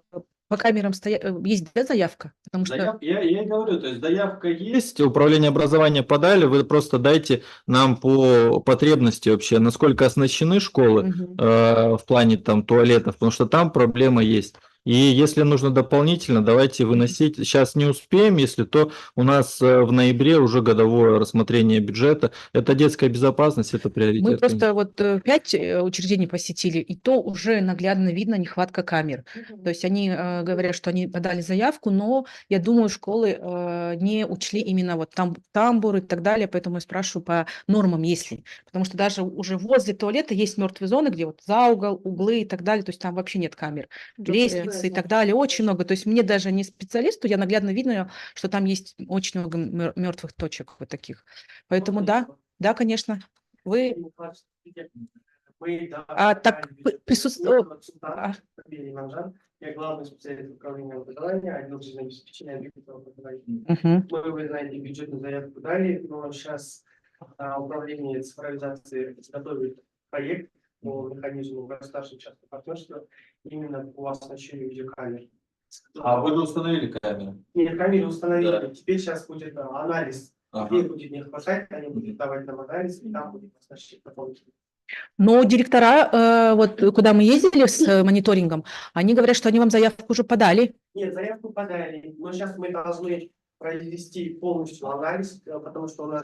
Потребности, да? Потому что Целесообразность. Максимально минимальные, как называется, минимальные требования у всех школ выполнены, получается, оснащение видеокамерами, поэтому мы должны дополнительно провести анализ. После этого мы уже будем закупать еще дополнительные видеокамеры, где будет устанавливаться... А когда это планируется вот у вас? Это уже цифровизация управления совместно с нами. Мы сейчас дали допуск всем школам, они сейчас входят, до 30 сентября они должны решать, потом уже будем... Отлично, отлично. Ну вот тогда хорошо, что коллеги подсказали. Давайте в октябре у нас будем заслушивать. Как раз нужно цифровизацию, да, пригласить. Там еще проблема такая, что раньше индивидуально каждая школа закупала у вас, да, а не всегда они можно их синхронизировать вместе. Вот и нужно как раз, чтобы это был единый формат. И вообще мы давно говорили, и к этому надо прийти, чтобы оно было завязано в Центр оперативного управления, в ЦО, в ДВД. То есть в ДВС камеры должны быть завязаны туда, чтобы Центр оперативного управления, он видел ситуацию, мог реагировать. Вот тогда будет эффективно. То есть, понятно, охранник там не увидел, Конечно, и сейчас все механизмы такие, что искусственный интеллект, он определяет уже риски, да, по поведению детей и так далее. Вы, наверное, сейчас изучаете, смотрите. То есть сейчас уже сама камера, то есть если программное обеспечение хорошее, оно сразу сигнал подает, что есть риск там драки, еще чего-то, да, и не нужно человеку там смотреть в 150 камер, он сразу сортирует программные. Поэтому вот этот ГЧП-проект, вы заранее, в любом случае, все ГЧП-проекты, они согласовываются с маслихатом. То есть, да, вы просто сейчас на этапе разработки, давайте создадим рабочую группу, и мы уже войдем все моменты по вот этим нюансам, проработаем с родителями, еще что-то, чтобы в этой программе, раз уж ГЧП это что такое, что частник тоже будет на чем-то зарабатывать, да, на поставке, еще на чем-то, но мы должны, ладно, пускай он зарабатывает, но мы должны все предусмотреть, чтобы это все было отражено, все интересы, все там серые зоны, вся вот это программное обеспечение, все. А так идея хорошая, просто давайте мы готовы здесь подключиться заранее, то есть проработать. Благодарю. Здравствуйте. Еще вопросы, коллеги? Да, прошу. Я Сауля Чешбайна, Усина с агрогородка. У меня, знаете, такой вопрос. У нас в школах, я имею в виду по агрогородку, списки социально уязвимых слоев населения подают одни и те же списки и помогают только одним и тем же семьям. Почему эти списки не обновляются? Вот когда у нас 1 сентября, вы знаете, все дорога в школу, мы собираем рюкзаки, Акимат оказывает помощь, ну, конечно, и маслихат где-то поддерживает нас. Эти списки у нас, когда вот приходят новые дети, много новых детей, которые живут вот именно в социальной среде. Но наши школы только подают те же списки И знаете, эти списки их никто не контролирует. У меня много таких ситуаций было, когда родители ходят, но социальный педагог, в школу же это социальный педагог, они говорят, ну, мы не подали их списки. Я говорю, почему? Они нуждаются, их там бывает 5 детей, многие родители снимают жилье, у кого-то там отца нету, разведены. Но эти списки, пожалуйста, попросите, чтобы они обновляли из года в год, хотя бы в год раз, потому что вы знаете, сейчас очень напряженная среда такая в Казахстане, ну, тяжелая, как бы нехватка у родителей денег, в кредитах сидят. И вот когда собирают школу, вы сами знаете, у всех, наверное, дети есть, это большой финансовый затрат. А кто может прокомментировать, да, управление образования? Вы можете, да, прокомментировать или нет? Или нет? Это не ваш вопрос. Хорошо. Здравствуйте.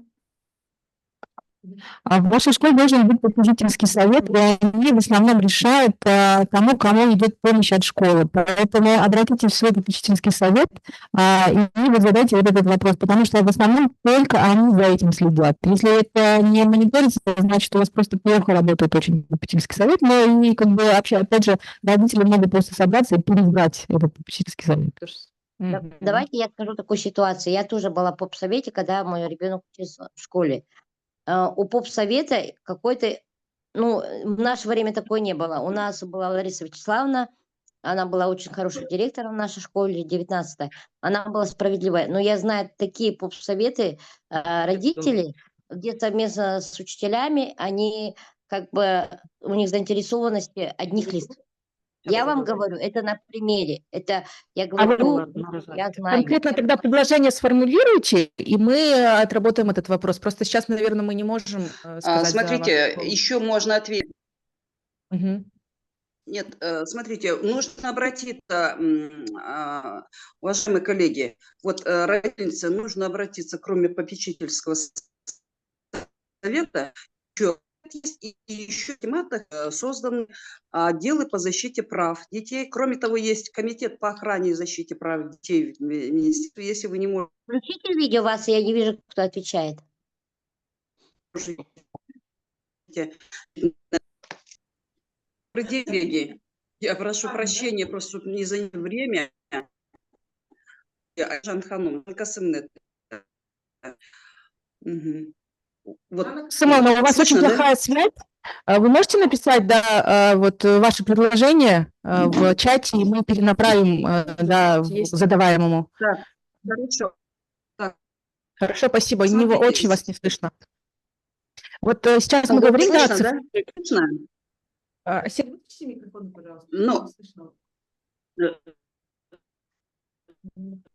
смотрите, мы говорим о цифровой грамотности, информационной, но есть такое понимание сейчас формируется, как цифровой этикет.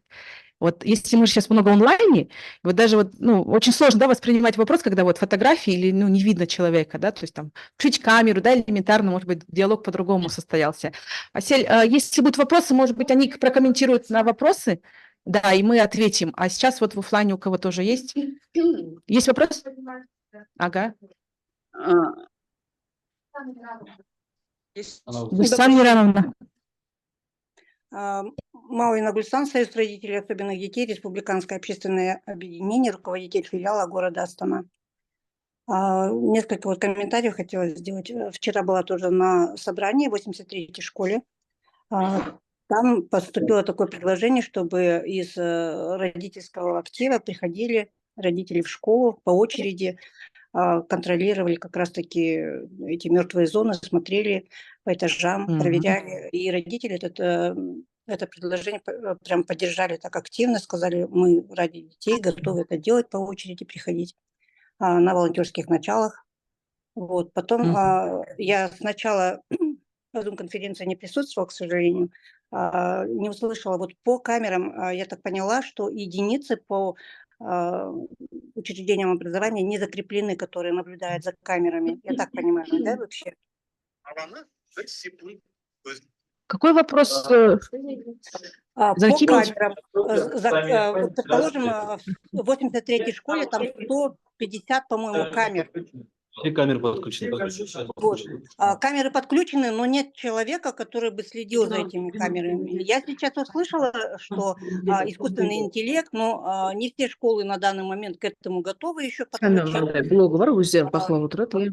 Да, Нет как раз мы об единицы, этом который говорим. следит за камерами, постоянно следит за камерами. Основной. Как Да, это принимаете, да.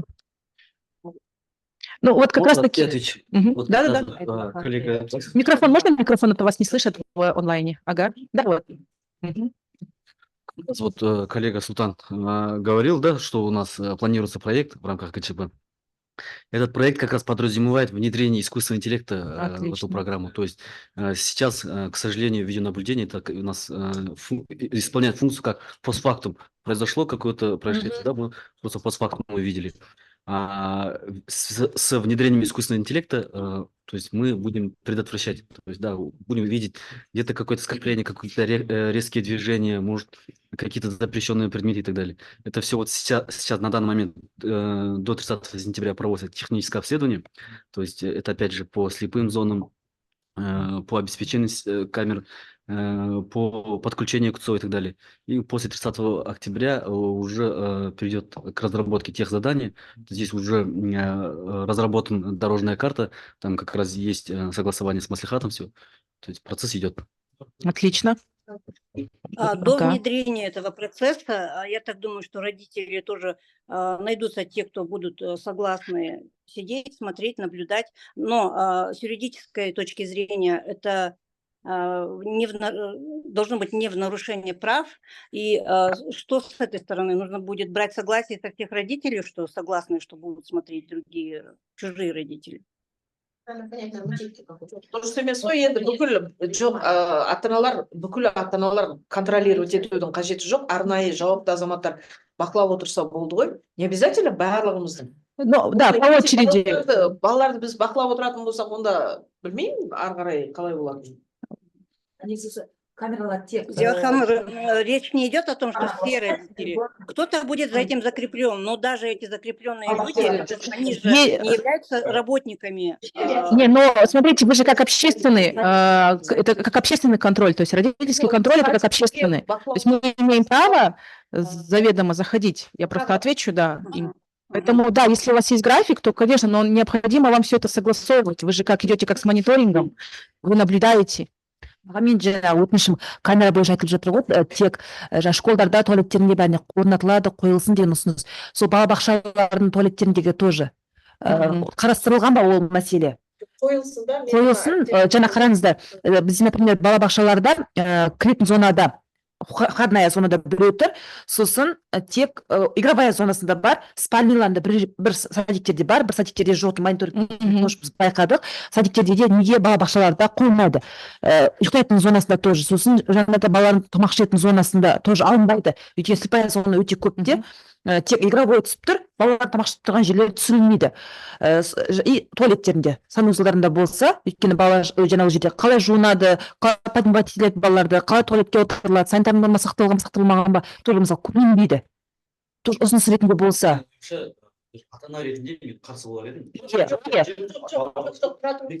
Қазір бір айтайын, ол жағдай басымыздан өткенде, мына әріптесімді мен қолдайтынның себебі өз басымнан өтті. Менің 1 жасар баламды мен садикке беріп, балам травмалы.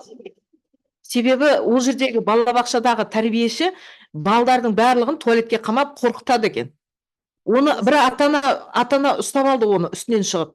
Сол травма, бала деген түнімен 5 сағат ұйықтамайды, балам даже мені танымайды.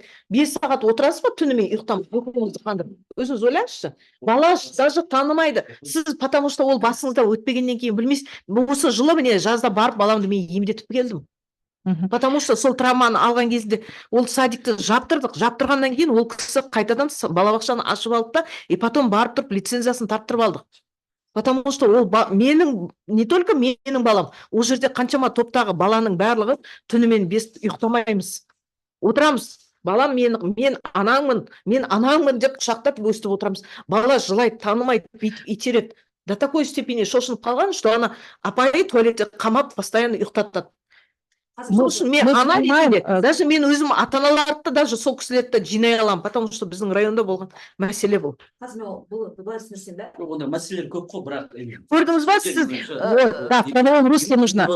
Сейчас мы слушаем ваше мнение. И это Криверске қоюға Давайте, да, Свет Касымовна, предложение дали, мы его принимаем, но все равно будут экспертиза, да, то есть будут эксперты говорить там юридические моменты, да, это психологические моменты и так далее. Но как родители, правильно? жерге қоймасын, именно қол жуатын жерде криверске можно. Понимаем. Біз білмейміз ол жерде не, қандай ситуация. Конечно, конечно. Помните, тоже бір случай болды, бір бала сол именно туалетте сол өлгені. Біздер Поэтому баламызды емдетіп алдық, балдарымызды. Но бірақ та, көрдіңіз ба, анау мынау деп сөйтіп. Я думаю, по камерам мы вот как раз, да, вот когда вы будете обсуждать на маслихате в рамках ГЧП, мы там все это обсудим, и вот ваше мнение, да, там, как Центра и Управления образования, и обязательно родители мы тоже внесем. И от общественности мы вам дадим рекомендации. Ата-ана келді да, апайлар құлатты деп жатыр. Как мен ретінде, Ну да, да. бойынша аяғы тайып құлады. А енді қазір, например, как мы докажем? Конечно, конечно. Тәрбиеші құлатты ма, әлде бала өзі құлады ма? Да. Я не говорю, что там прям унитаз надо же Вот. чтобы хотя бы вот. Ну, общее пространство, да. Да. Еще давайте, наверное, какие-то предложения. Еще хотела дополнить, раз уже Да, два вопроса, давайте. Да. Наступают холода скоро, и очень как бы печально, но бывает такое, что дети теряются. Если это нормотипичные дети, слава богу, они могут донести информацию, там, позвонить, обратиться к кому-то. Если ребенок с инвалидностью даже бывает теряется, сделать на страницах акимата, всех там министерств, управлений и так далее, да, поддерживаю вот то, что говоришь, что нужно пошагово. Вот если ты потерялся, что ты должен сделать? Или для родителей пошагово, что они должны сделать? Памятку, да? Что делать? Да, одевать ребенка, там, одели его, у него зимняя одежда, предположим, он всю зиму будет ходить в одной одежде, чтобы сделать фотографию, иметь фотографию под рукой, чтобы в кармашек положить адрес, например, или ребенка научить адресу, чтобы он твердо знал, да, номер телефона, чтобы выучил, написать, положить в кармашек без номера квартиры, это тоже, ну, как для безопасности, написать номер дома, но номер квартиры не писать. И плюс обратиться... Будут уроки безопасности, да, уроки безопасности, где будут как раз таки... блогерам, на их страницах тоже, чтобы это массовая рассылка была. Да, принимается, конечно. И вот к вашему вопросу, во всех школах будут уроки безопасности, будут делаться такие памятки, работать и как с родителями, так понимаю, и с учениками.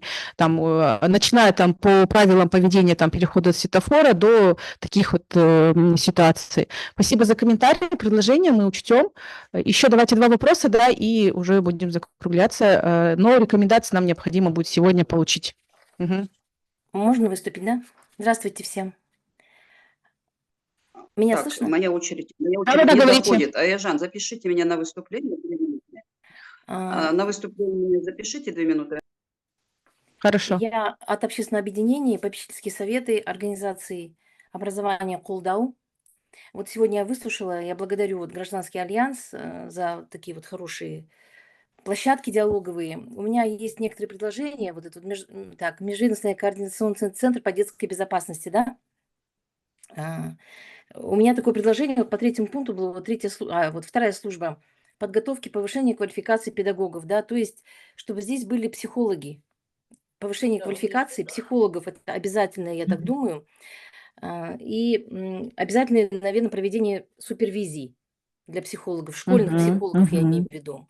Это очень актуально. Я сама, как родитель, создала, как практик-психолог, создала в 2 школах города Астаны службы из числа родителей и психологов практикующих, службы психологической поддержки педагогам. То есть это на этом не замыкается, мы работаем и с родителями, и с педагогами работаем. Отлично, Вот. спасибо. Да, это от выгорания. Хорошее предложение. Да, это, ну, как бы, это была моя инициатива. И вот здесь правильно сказали, вот, Юлия, да, то, что самое главное сейчас, наверное, все-таки это профилактика. И вот создание такого центра, и здесь, скорее всего, знаете, вот Центр по детской безопасности, возможно, чуть, может быть, надо будет шире, не просто детской безопасности. Здесь же детская безопасность зависит от психологической грамотности родителей. Возможно, здесь немного расширить и где-то как-то вот работа с родителями. Понимается. Да. Ну, и у меня Хорошо. еще есть предложения, если необходимо, я тоже могу их как бы вам дать. Направьте, пожалуйста, нам обязательно, вот можете организаторам конференции. Да, еще вот Владислав Алексеевич, вот как представитель все-таки нашей власти, да, все-таки мне кажется, что когда идет везде реклама Олимпа, ну, например, да, Олимп, игровые, сейчас вот в практике ко мне очень много обращаются с лудоманией, игроманией, дети играют, да, то куда им деваться, если есть эти компьютерные клубы? То есть как-то нужно реорганизовать или что-то делать, решать эти вопросы с этими компьютерными клубами, где сидят дети, так как им нужны деньги, они зарабатывают на этом, и они пускают детей в любое время. И такие мы мониторинги проводили с родителями, и там как бы ловили своих детей, да. Вот, поэтому лудомания, игромания, это тоже, пока на правительственном уровне это не решится, то нам здесь бегать как бы...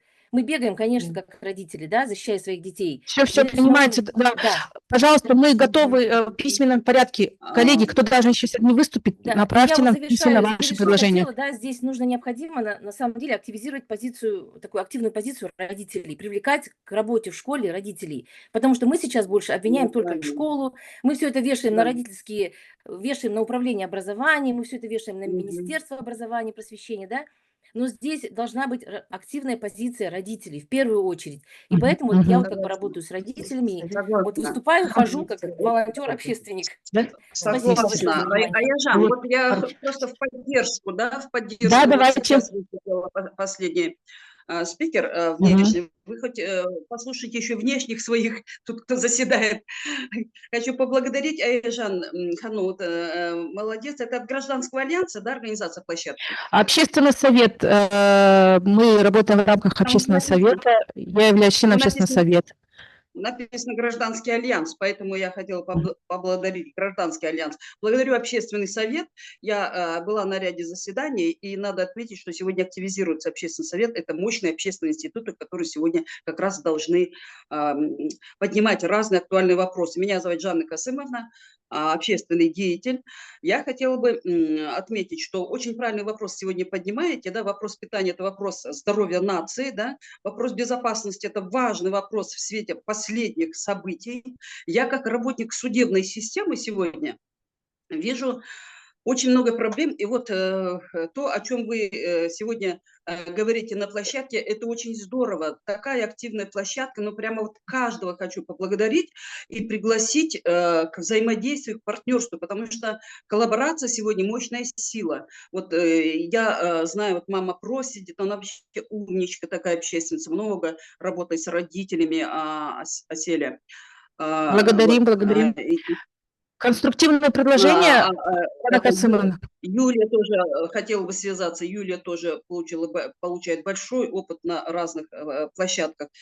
Спасибо вам. Значит, я как судебный работник хотела бы вот следующее предложение сказать. И как юрист, как эксперт, аналитик, медиатор. Смотрите, я вижу перегруженность сегодня семейно-ювенального суда.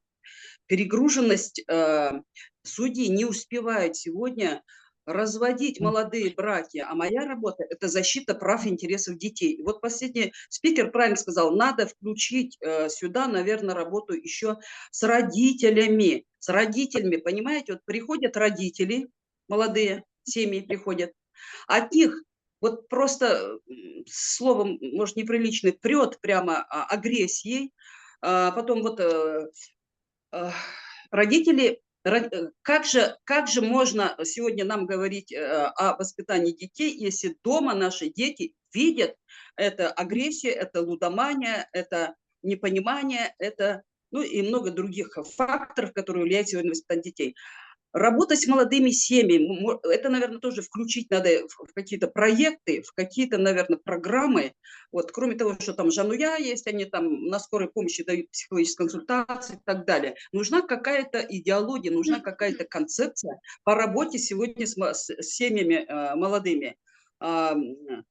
И я как раз вот мы... комиссии по делам, сейчас закончу, как член комиссии по делам, женщин, да, и семейной демографической политики, тоже хотела бы пригласить вас на площадку, Айжан, как-нибудь связаться вот с комиссией, и вот скоро, через 2 недели у нас будет еще встреча на площадке с министром, и я как член вот Координационного совета. Мы можем, у нас регламент просто, я всегда открыта во всех чатах, в WhatsApp, пишите, приглашайте, мы открыты. Хорошо, И свяжемся. эти Теперь вопросы школьной и студенческой медиации. Вчера было заседание на площадке АКН, да?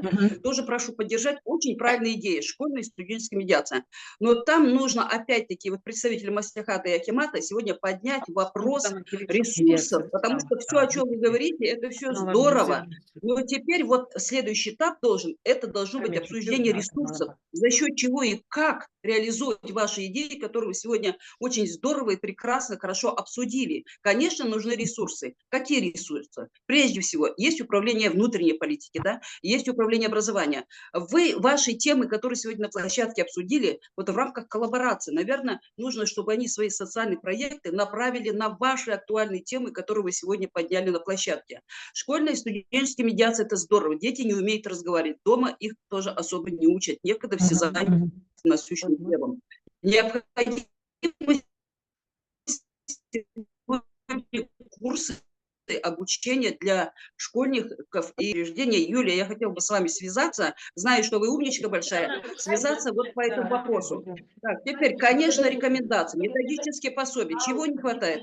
Можете вы поднять вопрос на площадке о выделении, где-то найти средства, найти средства по методическим пособиям, по методическим рекомендациям. Спасибо вам. Ждем ваших рекомендаций и приглашений на ваше мероприятие.